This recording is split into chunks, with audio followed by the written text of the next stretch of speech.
झलक रिपोर्ट लखा ॾिनो झरकाई झलक शहर में अज़ादारी मजलिस अज़ा जो सिलसिलो जारी है। झलक में नवा मोहरम हराम की रात रेस करीम दादरिन की अगवानी में शहजादा कासिम अलैहिस्सलाम की मेहंदी के हवाले से अला रखियो रिन इमाम बारगाह का मातमी जुलूस से शहजादा कासिम अलैहिस्सलाम की मेहंदी मौसूम अली असगर जो झूलो थिया।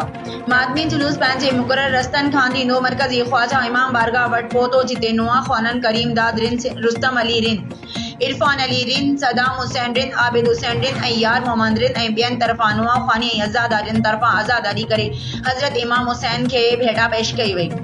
जैखां पोइ मरकजी ख्वाजा इमाम बारगाह जे मतोली नासिर अब्बास ख्वाजा 12 हर साल जी इन साल भी मजलिस लंगर न्याज़ कियो वियो। जॾहिं त क़दीमी निमपुट जे मातम खां पोइ मरकजी ख्वाजा इमाम बारगाह तां मातमी जुलूस निकितो। मातमी जुलूस में सेजूं झूलो अलम पाक ऐं ज़ुलझना बरामद थिया जेके पंहिंजे क़दीमी गुज़रगाहनि तां थींदे अला रखियो रिन इमाम बारगाह पहुतो। जंहिंखां पोइ मातमी जुलूस मरकजी ख्वाजा इमाम बारगाह ते नहर थियो।